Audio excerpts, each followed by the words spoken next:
Alright, so I just got out of Aquaman and the Lost Kingdom, Aquaman 2, directed by James Wan, starring Jason Momoa, Amber Heard, Patrick Wilson, and the guy from Rocky 4. And I'll just cut right through the shit here. This movie was pretty damn good. I would definitely say it's better than the first Aquaman, and I'm a person that really liked the first Aquaman movie. And I would say some of my biggest gripes with that movie was specifically the beach scene with Willem Dafoe and young Arthur. That scene was just horrible. Exposition dump that really slowed down that movie a lot. I also didn't like the overuse of pop music in that movie. Sometimes it worked, sometimes it didn't. And Aquaman The Lost Kingdom kind of rectifies and fixes those problems. Like this movie doesn't have any of those problems. They use, I think, one or two songs in the whole movie that are, classic rock songs that sound pretty good. And the few times they do exposition dumps in the movie, they use visuals to show you what they're talking about, which is a huge improvement over the first Aquaman movie. And I felt the pacing was pretty quick in this Aquaman The Lost Kingdom. The movie's 2 hours and 4 minutes long, so they definitely quickened up the pace in this one. And, the movie doesn't stop when it starts going. And you get through that 2 hours pretty quickly. And I enjoyed it a lot. This is a very much a Black Manta trying to kill Aquaman story. Classic Aquaman stories always have Black Manta trying to kill him. But this movie was really intriguing me as we were leading up to release because Black Manta's famously known for killing Aquaman's baby, Arthur Jr. It's probably the biggest thing Black Manta's ever done in the book. And I really love that this movie kept calling him Kane, David Kane. I really love that they used Black Manta's real name in the movie. I thought that was awesome. I don't think you ever heard his name in the first Aquaman movie, but in the second one, you definitely get a little bit more of that. I would say the film is a pretty good time from start to finish. The only things I personally wasn't a big fan of was the flashbacks to the first movie because this is a sequel. You are to have seen the first movie. So that's the kind of stuff in sequels I think is a little tacky. Showing a little flashback to the first movie that we just saw. You're supposed to see the first movie before seeing the second movie, so why would I need constant flashbacks to the first movie? Like, I remember that scene. I remember the movie. I saw it, But I guess some people watching this movie or going into Aquaman The Lost Kingdom might not remember the first movie. It did come out a while ago. A lot of people saw that first movie, so I don't expect many people to really not know what's going on in the second one. The story in The Lost Kingdom's pretty straightforward too, and it's an action-packed thrill ride the whole time, and I love it. I love the action sequences. They're on point. The final trident fight with Black Manta and Aquaman was pretty dope. Great camera movements. The movie is a visual feast. I just loved looking at the movie. I think it looks amazing. I had no problems with the CGI or anything. This movie looks fantastic. And that's one of the big things I loved about the first Aquaman movie was just how visually appealing the movie was. And I also was a big fan of the soundtrack and the score for the first movie, the orchestral score. And they kept that. They brought that over to this movie. And the same themes that you heard from Black Manta in the first movie are here again in the second movie. And the same theme for Aquaman is back again. And I just love how they stick with character themes when it came to the music. I feel like that really helps the franchise in these movies.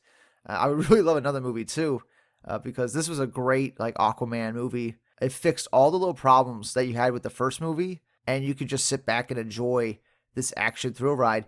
And I really love the brother story they had.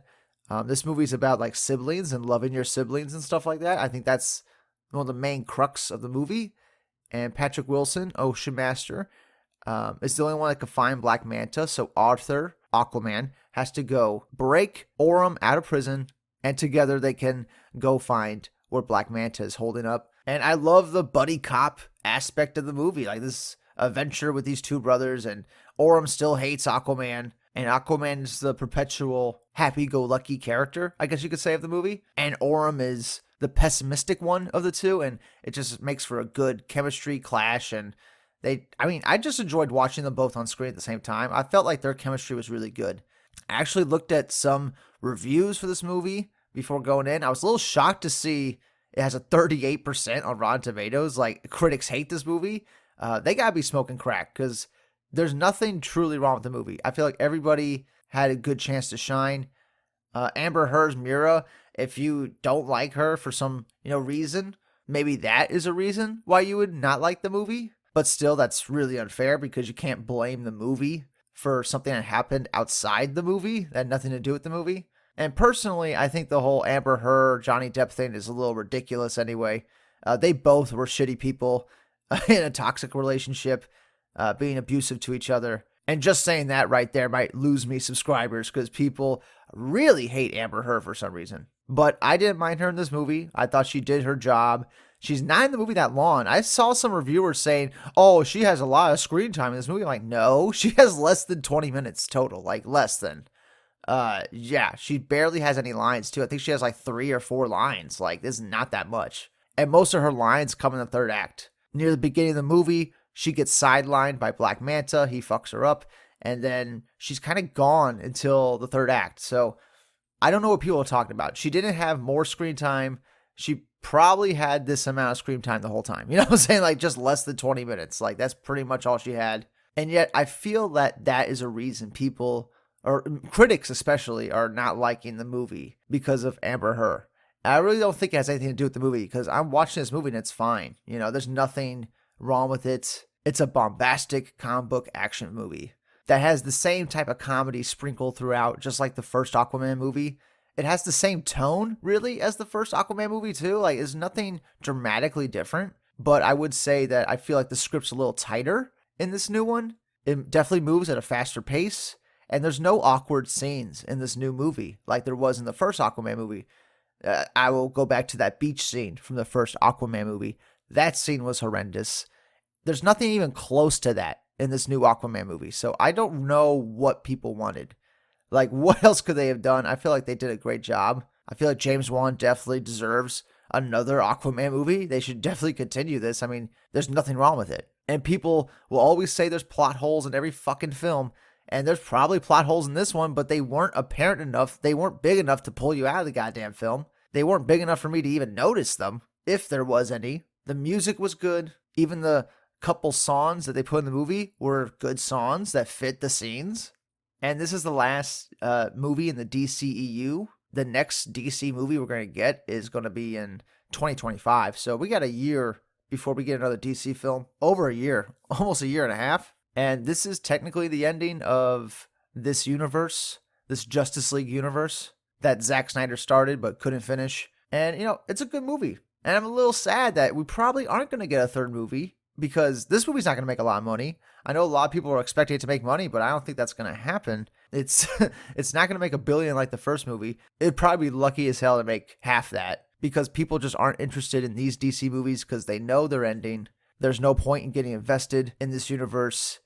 And they also know they can see it on HBO Max in less than a month, so they're not rushing out to theaters anyway to go see it. And I guess Jason Momoa is not enough of a draw anymore. I thought he did a very good job in this movie. I thought he was quite likable. And I saw somebody say something on Twitter that every time Jason Momoa opened his mouth, they hated his personality or cringe humor. And I didn't get any of that. I thought it fit with the character from the first movie. I thought he was the same character from the first movie. I didn't see, much of a change there. So I feel like people are just looking for reasons to not like it. And as far as comic book accuracy, I mean, Black Manta looks dead on. I mean, it looks amazing. And as far as the baby getting killed by Black Manta, I knew they weren't going to do that. When they revealed this movie and they revealed that the baby's going to be in the movie and Black Manta is going to be the main villain, I already knew they weren't going to kill the baby. Even though I kind of wanted them to, I understood that it's mainly a family-friendly film and we're not going to kill a baby on screen, in front of children. It's just not going to happen. But they did get close and they did reference it. And there's a moment where like, oh shit, Black Manta, you are you going to really stab this baby right now? Like there's a moment like that near the end. So they definitely pay homage to it. But that's another little disappointment from the movie. There wasn't enough deaths in the movie. I feel like there could have been more deaths.